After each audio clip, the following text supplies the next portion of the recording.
எண்ணெய் ஊற்றி எண்ணெய் காஞ்சதுக்கப்புறம் சோம்பு பொரிய வச்சு வெங்காயம் கருவேப்பிலை போட்டு வதக்கணும்.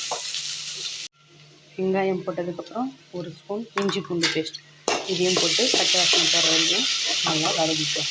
இஞ்சி பூண்டு பேஸ்ட் போட்டு நல்லா வதக்கினதுக்கப்புறம் வேக வச்ச கறியை போட்டுக்கலாம். வேக வைக்கும்போது மஞ்சள்தூள், உப்பு, ஒரு தக்காளி, வெங்காயம், பச்சை மிளகா எல்லாத்தையும் போட்டு வேக வச்சுங்க. இப்போ தக்காளி தேவையில்லை, நம்ம சுக்காவாக செய்ய போகிறோம், அதனால் தக்காளி தேவையில்லை. இது கொஞ்சம் நல்லா வதங்கட்டும். கொஞ்சம் மட்டன் மசாலா, கொஞ்சமாக மிளகாத்தூள் காரத்துக்கு தேவையான அளவு போட்டுட்டு கொஞ்சம் உப்பு போடணும். ஏற்கனவே நம்ம உப்பு போட்டிருக்கோம், இப்போ கொஞ்சமாக மட்டும் போட்டால் போதும்.